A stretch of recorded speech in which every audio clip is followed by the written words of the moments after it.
Thank you.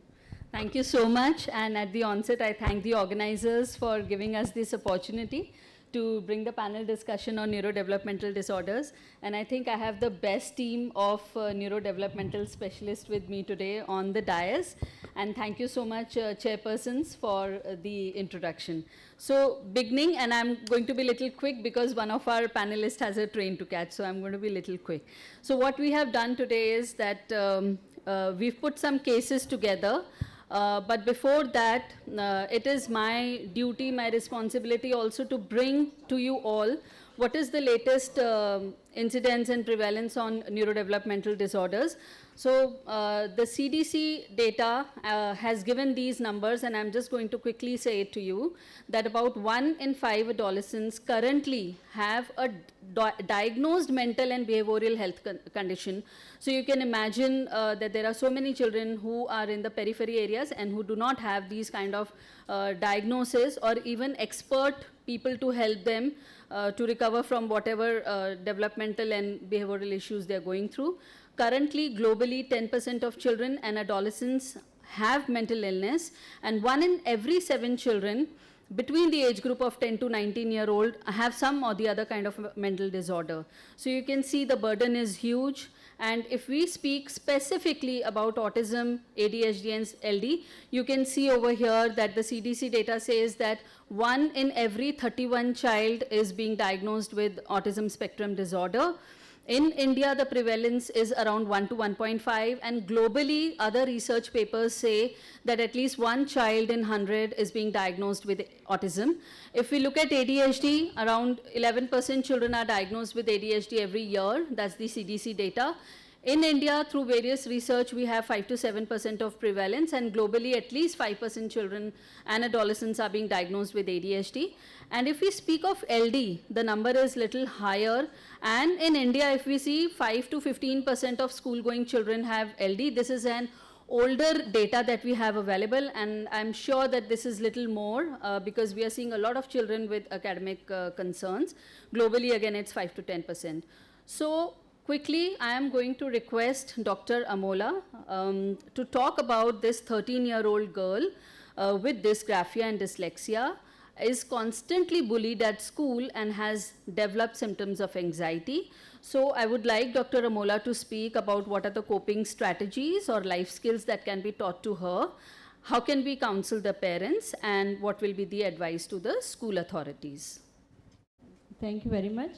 When working as a developmental pediatrician, after a few years, you realize that those kids who were regularly coming for therapy now have come to the age of adolescence, and they now face a completely different set of problems than what we were thinking previously, like remedial therapy or something. So now in this case of 13-year-old child, what can go wrong? That generally they can have a vicious cycle of problems because of their dyslexia or dysgraphia, reading or writing problems.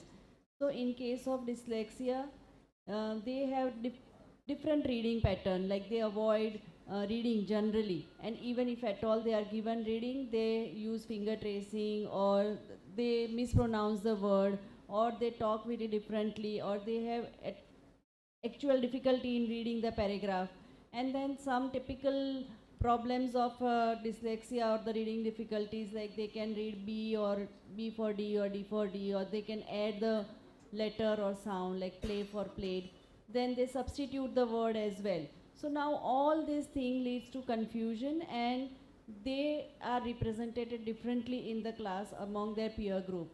And the kids at that age do not understand this, and they are commonly bullied. Along with these reading errors, this dysgraphia is something very notorious, because not only they are slow in writing or they have this bad handwriting or something, there is continuously spelling mistakes. Also, even teachers are telling them or knocking them that you are doing wrong thing. They use inappropriate pressure on the paper, or sometimes the work is very untidy. So eventually, the outcome what we see on the paper is so bad that there is hardly anything they can understand or teacher can understand. So if you look at this example of this reading, so we all know that the learning disability kids have these problems, like they omit words or they add letters, or the reversal, the mirror image thing, or they write in the wrong order, or sometimes the same spelling they write differently every time. So the same what they can write WHAT or the right spelling, or they can start with T and H and whatever. So this will create a picture in the book which is very funny for the kids of that age. See, most important part is when we talk about LD and the peer group, the kids are young. They are 7 to 12 years. So again, for them, it is very difficult to understand the problem that child can have problems. So even if we don't consider it as a bully, as a problem of the peer group kids, it's natural, because when you look at this book, the other kids are going to laugh at this, and then this can cause a stress in that child with learning disability. And the adolescent time, when they are very much concerned about the inputs from the peer students, it becomes very difficult to handle this thing, and that can lead to the frustration, and they avoid going to school, they develop the anxiety disorder, even sometimes they become hyperactive as well, and this is then passed to the parents as well. Now when we talk about LD, generally we think of dyslexia and dysgraphia, so reading and writing problems. Socially, what is affecting more is the other associated problem. So in look, they are sometimes very clumsy. They cannot catch the ball, or they cannot play game as easily as other kids are playing. They also have problems understanding the body language of the other kids. So the social references they cannot understand, and these all things add to the previous effect of the bullying, whatever we say bullying, or the remarks of the peer group, and then eventually they gets cut off from the social reference. Now, what can we do for these kids?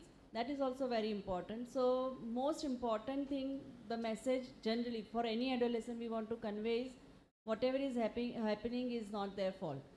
That is the basic information we want to give them. And once we explain their problem, they understand the importance of remedial therapy, the importance of being themselves.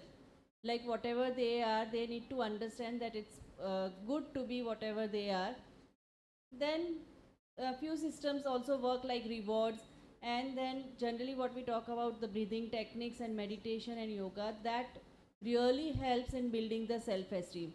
At the same time, it is also important to advise parents, because acceptance from the parent side, it is very important, because only if parents full-heartedly accept the condition, they can be sympathetic or empathetic to their kids, and they can also work for the remedial part of it. So parents need to be told, like educated about the condition of dyslexia or dysgraphia, so LD, and they should be clear about the remedial therapy or the behavioral aspects of it, and they should be taught like what are the other things they can do, like apart from studies there are so many other fields where the child can do better. So counseling of parent is equally important.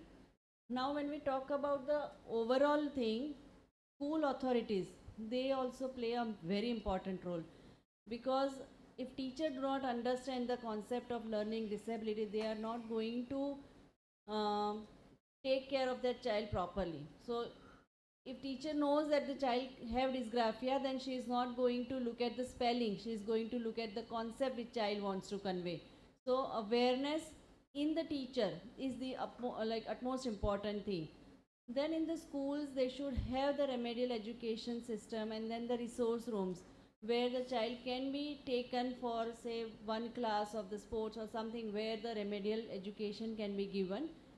And importantly, schools should be knowing the concepts of national trust or the provisions or recommendations which are given, which of course we'll be taking in detail by Swati madam. So these are the things we need. Thank you so much, Dr. Ramola, for discussing this case of this 13-year-old girl with learning disabilities and anxiety. and what are the coping strategies and what is the role of parents and the school authorities. And just continuing along with this case, I will now request Dr. Swati Venchurkar to talk about what are the accommodations that are available to these adolescents and what is the government doing about these things. Thank you first of all to the organizers and all my co-panelists, and I apologize in advance because I'm the one who's going to be absconding soon probably. So yes, coming to the specific question, just as we are talking about all the provisions that should be given to a child with learning disabilities or any form of disability or disorder, actually the government has made a lot of provisions, and I think each and every one of us pediatricians should be aware of what are these provisions available, and they should be conveyed to the parents so that the children get the advantage of it, and not at a stage when they are ready to enter college and they are already facing a lot of other challenges. It should happen as early on as possible as the diagnosis is made. So the National Trust is a statutory body, I'm not going to read through this, which was established in as early as 1999. And the two main duties that they had thought would be the legal guardianship, that is all the children with disabilities should get support from the government or the policy makers as well as the society. And the welfare schemes under their welfare duties are all these that are mentioned on the screen, but the most important for our children is the Niramaya insurance scheme, which I think all the pediatricians should know about, because this ensures that the children and the parents get financial support for assessments, for interventions, medical interventions, as well as therapies as well. Next please. So, which children qualify or are eligible for this insurance scheme or all the policies is called a benchmark disability, that is 40% impairment. And the RPDWD Act in 2016 has defined 21 such benchmark disabilities which are eligible for, I wouldn't say compensation, we just had this discussion, so now we should be calling them accommodations, because when we are talking about compensation, it creates a very negative connotation. I here actually from this platform would also put forth this idea that we should now start calling it ability assessment certification instead of disability certification, because the word, thank you. So the word disability gives a very negative image to the parent first, and the stigma, the first thing when you advise a disability certification for any child, they'll say कि नहीं ma'am वो तो फिर लोग क्या बोलेंगे, you know, पागल बोलेंगे बच्चे को. So we don't want to label a child for the sake of labeling or putting it up on the wall. It is to give the child all the accommodations that are being provided for by the government. And the reservation person, so this is the UDID certification that we are talking about. Once a child is assessed, is diagnosed, the child should be referred to the local authority and identify, usually it is the government hospitals in your area, or again it is quite possible that if you have an RCI certified member occupational therapist or I think a pediatrician also on your team, and you can probably at least use this to talk to the school authorities. But for all government concessions, the UDID registration is mandatory, and there is a 1% reservation across various disabilities, which include cerebral palsy or visual impairment, hearing impairment, and autism also. So it's a total of 4% of reservation, and these are all the areas that the government has already thought of. It is just that we need to be the bridge as pediatricians between the children who need it, the parents being aware of it, and the government provides from between 1 to 2,500 rupees per month into the child's account, which I think the children should not miss out, because it is a financially intensive life for a child who is labeled with a diagnosis. Next please. So what must the pediatricians do? Once the assessment and diagnosis is complete, please ask the parents to get an ability assessment certification done. And usually the certifying body would be the government hospital or the medical college in your city. Once the UDID number is available, help them to enroll, because all these schemes can be enrolled in online, which is, I think, a wonderful thing to have, that they can do it online. Maybe the parents may just need help in doing the registration part. Most important, please explain to the parents that disability certification does not mean a lifetime sentence for the child. It is actually getting the benefits for the child, which the child deserves, rightly so. And most importantly, collaborate and coordinate with each and every person who is going to help or support the child or affect the child's future. So be it the school teacher, be it the tuition teacher, be it the developmental pediatrician, orthopedic surgeon, neurophysician, ophthalmologist, you are the core epicenter of all these activities, and you can seriously make a difference in the child's life. So these are all the things that we should be making aware of. One very important suggestion or advice that a pediatrician must give the parents is that as soon as the child has a diagnosis, also appoint a legal guardian for the child who, in case of that unfortunate event that the parents pass away, the child should be taken care of legally. And this is what needs to be done. So thank you very much. Thank you so much. Thank you so much, Dr. Swati. That was really nice. And I would like to share with you all that all the schemes that Dr. Swati had put. So we have these schemes in place. It's not necessary that all these schemes are available in every city and every state. For example, there's one scheme called Samarth. So Samarth is a parents association which is actually looked over by the Government of India, by the National Trust, by the Ministry of Social Justice and Empowerment. So adolescents who have intellectual disability, autism, and they're not able to take care of themselves, Samarth is like a hostel, a house for these adolescents, which are taken care of by the parents, by the special educators, and some vocational instructors. These adolescents can live here, learn all the life skills, and also get education to some extent, and they can appear for the National Open School for the exams as well. So thank you so much, Dr. Swati and Dr. Ramola, for bringing light to this. Yeah, thank you so much. A big round of applause for Dr. Swati. She has a train to catch, so thank you very much. Going ahead now, I'm going to request Dr. Charul. There's this 10-year-old girl who was diagnosed with autism at the age of 5 years, is now attending mainstream school, is studying in grade 6, and is very anxious about exams, refuses to go to school, and a lot of crying episodes happen at home, and sometimes there is aggression in the form of hitting mother. So as a specialist, how will you intervene? So at the outset, I would like to thank our organizers for giving me this opportunity. And as Amruta has already introduced me as a professor in the college, I have a disclaimer before we move ahead that I am a general pediatrician, being a teacher over grads. So I am part and parcel having developmental work because it is not my core speciality. But again, I have looked after the developmental the center, DEIC, where I was in charge for quite a couple of years.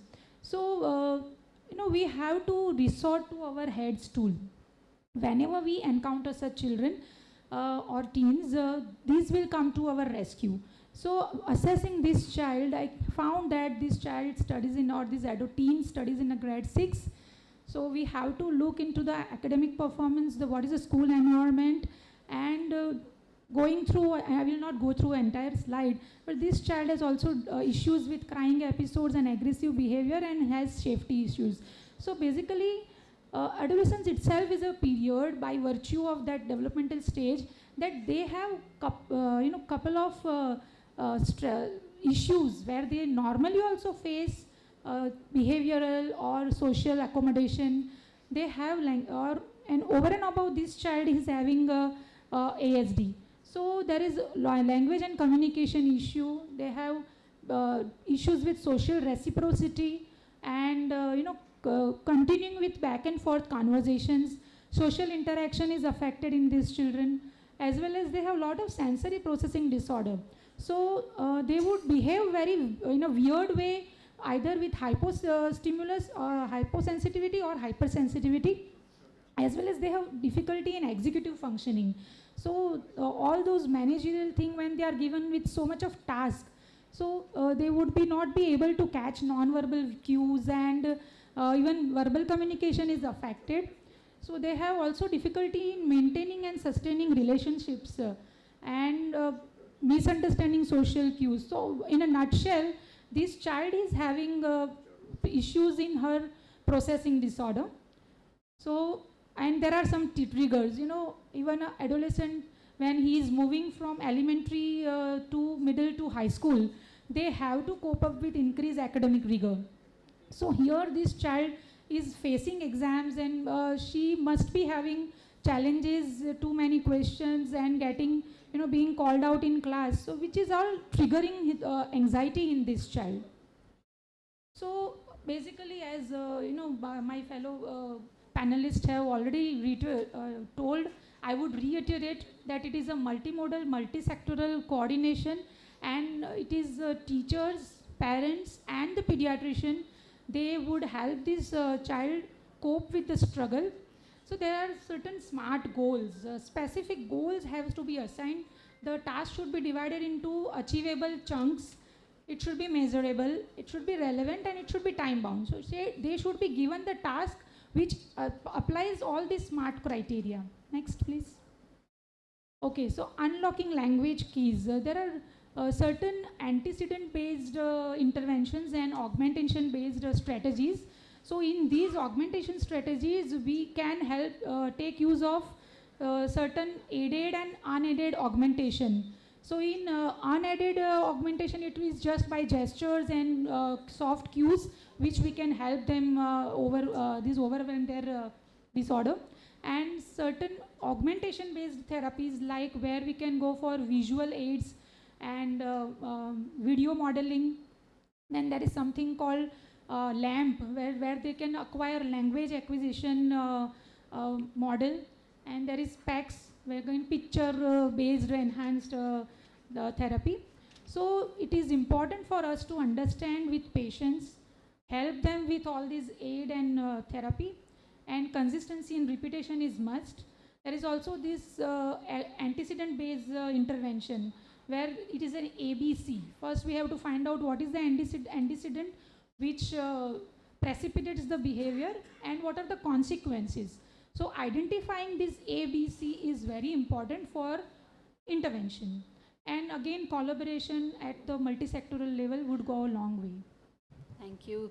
Thank you so much, Dr. Charul. And as you all saw in the last two cases, there was this one adolescent with learning disabilities and anxiety, and there was this another one with autism and anxiety. And anxiety is not there only in typical adolescents regarding their relationships and their exams and everything. It is typically present in all the neurodiverse adolescents as well.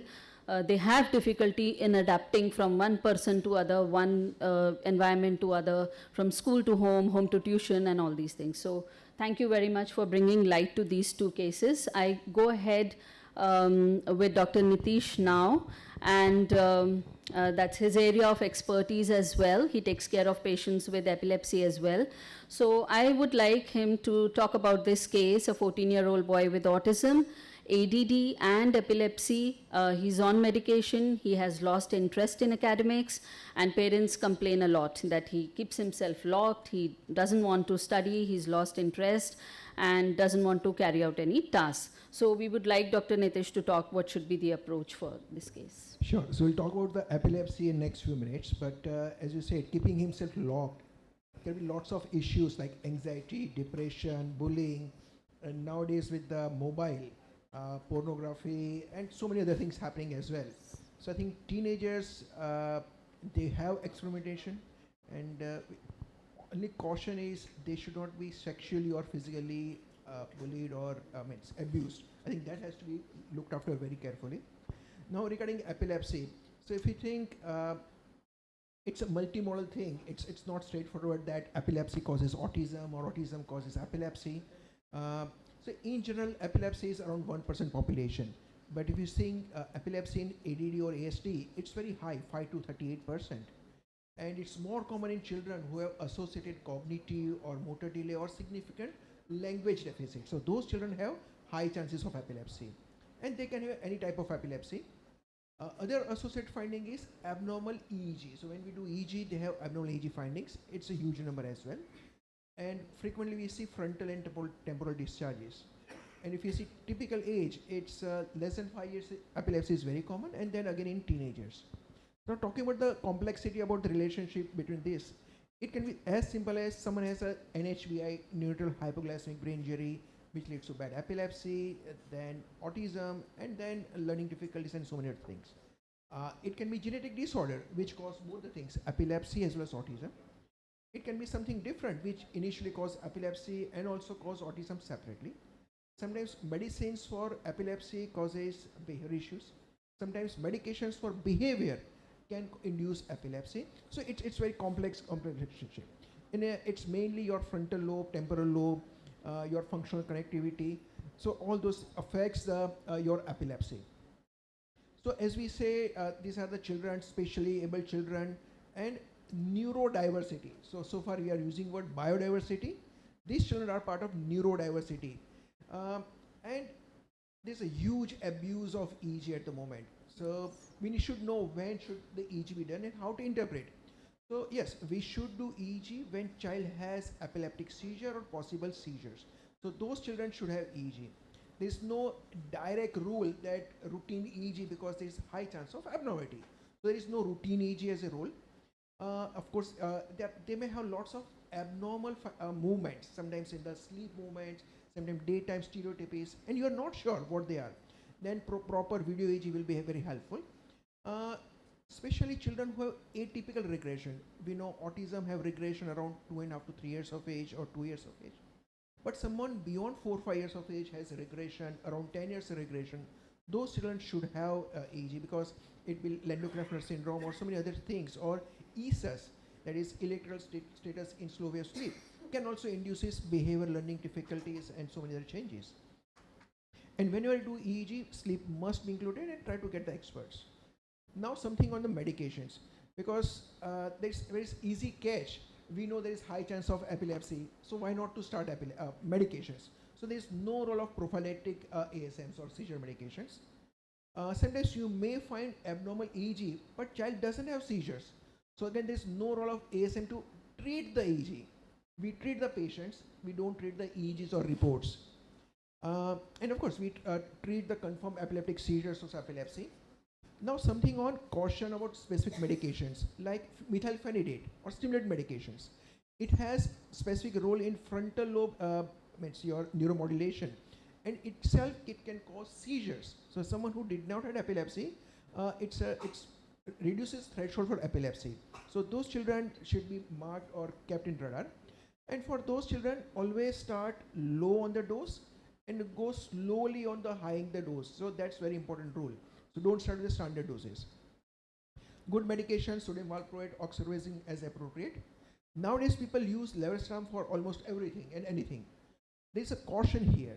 So levetiracetam is known to cause worsening of behavior, and especially someone who has a background problem, it's like ADD, LD or autism. So those children try to avoid levetiracetam. And if you're starting, be cautious on the one when you're starting medication. Yeah. So I think this is in general. Yeah. Thank you so much. Dr. Nitish has very nicely explained the role of medication, and especially when a child has ADD along with epilepsy and autism.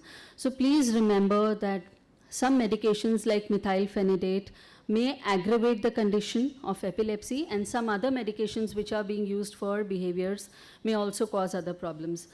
It is known nowadays that many doctors, randomly write EEG for children with autism, But as he correctly pointed out, that only the clinical symptoms should be treated. EEG as such is not to be treated until unless the child is not having any clinical symptoms. Also, we've heard many parents coming and blaming that is my child having problem because of the ADHD medication? Is this behavior because of ADHD medication? The doctor should sit down with the parent, understand how the medication was being given, what time, before meals, after meals, when was the time, the peak time when the behavior was at the peak and the mother was not able to control, and then sit with the parent and then decide how the dosage has to be divided during the day, which is the day of the time where the ADD medication would be required most, what is the timing for the epilepsy medication, and also it's very important. Thank you so much, Dr. Nitish. So going ahead now, we finish here with the cases, so we just have few questions now for our panelists. So I would like Dr. Ramola to, just talk a few things in her practice. What is the most pressing challenge in the form of comorbid condition that she's been seeing with adolescents? In adolescence, the most commonly faced problem is definitely anxiety. Then depression we commonly see, and epilepsy. Now, as we were talking about this autistic child, as they grow old, sometimes what happens that even if they cannot communicate, so there is a difference between they cannot and they want to. So they do want to communicate with their peer group, but because of the lack of ability, they cannot communicate well, and that leads to frustration and then anxiety, and sometimes even it can lead to depression also. We have two patients who has come and asked specifically that, okay, my friends are not going to talk to me. I am not being able to make friends at school because of my problem. So even though they want to talk, they cannot. So these all leads to behavioral issues. So Yeah, correct. NDD, in adolescence, the behavioral issues are the most common thing which we generally encounter. Yeah. And Dr. Ramola and me were just discussing this morning that how sleep disturbances have become very common in these children, and not only anxiety and depression, but there are mood dysregulations. So as per the DSM-5, we have the mood disorders, and we have this disruptive mood dysregulation disorder, which is very important to understand why some of these adolescents with autism and ADHD, they are going fine with the medication, therapies, and parental lifestyle changes. Suddenly they may have some explosive behaviors in between, or they may have meltdown behaviors. So it's important to remember that there are many comorbid conditions along with this, and they all have to be discussed. It's not that just the child has autism and we are sending for the therapies and interventions and that's the end of the game. No, it takes a lot of time, that as she mentioned, that the comorbid conditions have to be discussed as well. So going ahead, I would like Dr. Charul also to mention now that why there are so many adolescents who remain undiagnosed till such a later age. Why is it happening despite the pediatricians being so aware of all the conditions? So, ma'am, it is not only the pediatrician's role to diagnose this thing, because, this is a multi-informant thing. So, parents, they are maybe they have lack of awareness or lack of knowledge regarding the behavioral or developmental issues child is passing through, and there is also misattributions at their stage. They don't, none of the parent would see that, oh, my child is having this issue and my child is having that. They will misattribute it to either laziness or their lack of taking initiative. So at the levels of parents is also there is a delay. Then again, school authorities, the teachers, they are not aware, or maybe our system, which is established that children should acquire certain skill or knowledge at this stage, and hence we are ignoring the behavioral changes or the patterns which should be, which are the deviant. And there is also stigma and cultural barriers. In certain communities, it is not accepted if their kid has been diagnosed with this disorder. And of course, the resources are, with the chunk which we are handling, the resources are very poor. There is inequitable screening in the rural areas. The screening is lacking. The urbans are more rich and more, equipped. there is the certain complex developmental patterns. Certain disorders would not surface till the child has passed through this academic rigor. So if in elementary school those mild disorder would not surface, but as the child passes through the grilling experience of graduating into middle or high school, then the mild disorders would surface. And again, the parental hesitancy, the psychological stage parents are passing through, they will have that classical stage of denial, then argument, bargaining, depression, and then finally they will accept that, of course, now their kid is having this issue. Yeah. That's very rightly mentioned, and as Dr. Mola had mentioned in the beginning about the developmental coordination disorders, child being clumsy or something like that. Acceptance in some parents is just not there. Even today's time, the father may not accompany the mother and the child to the child development center saying, my child is absolutely fine, I don't understand. Please remember the terminology from the PSPP program, the Poor Scholastic Performance Program that IIP has been doing for the last 20 years. No child performs poorly on their own. So if ever a parent says that my child is not able to perform in academics or there is some difficulty, should not label them as clumsy or lazy, should send them to a developmental pediatrician and get all the assessments done. Quickly now, Dr. Charul, if you could just mention the names of some of the tools for autism, ADHD, LD. When you search, there are so many tools, but I have listed a common tools which we can use. So for ASD social communication questionnaire is a 40-item questionnaire which we can be applying in this diagnosis, and social responsiveness scale, autism screening, spectrum screening questionnaire. And for ADHD, it's Connors abbreviated system questionnaire, Vanderbilt scoring, ADHD rating scale, child behavior checklist. There is one thing called youth self-report scale. A teenage themselves can apply these scales on their behavioral abnormality.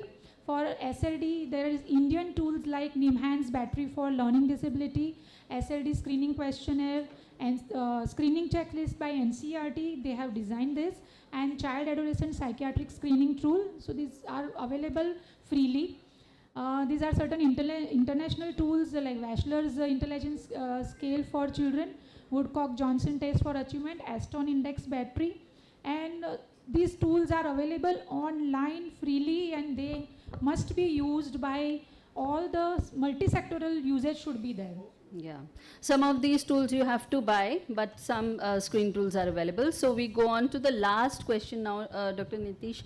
If you could just talk about what we were saying just now, that what is the role of parents and non-acceptance and how this will impact the adolescent who is neurodiverse. Sure. So basically, acceptance, they have initial denial, stress, anxiety, financial pressure, social pressure.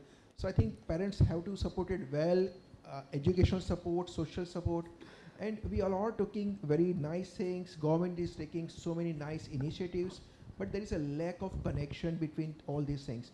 So I think someone has to take that responsibility, which can be likely pediatrician or developmental pediatrician, and we all should make sure we empower parents, we support child's strengths, and with that we should see that they live self-sufficient, independent life, childhood, adolescence, and in adult life. And if we support that structure from day one, I think that's going to help. But otherwise, just talking is not going to help. So active involvement of everyone and supporting, empowering parents. Yes, thank you so much. And I would like to share with you that the Indian Academy of Pediatrics has been doing a lot. And in the last 6 years, we were able to come out with a consensus statement on learning disability. This was in 2017. Then the consensus statement for autism spectrum disorder and for ADHD. All of these papers are available online, and please go through them. All of the tools that need to be used, what the pediatrician, how they can counsel, what are the screening tools, what is the management, everything is given in these papers, so please go through them. Once again, thank you very much for being here, and especially for our panelists, and especially for Dr. Nitish after his event. He's still here with us today, so thank you very much.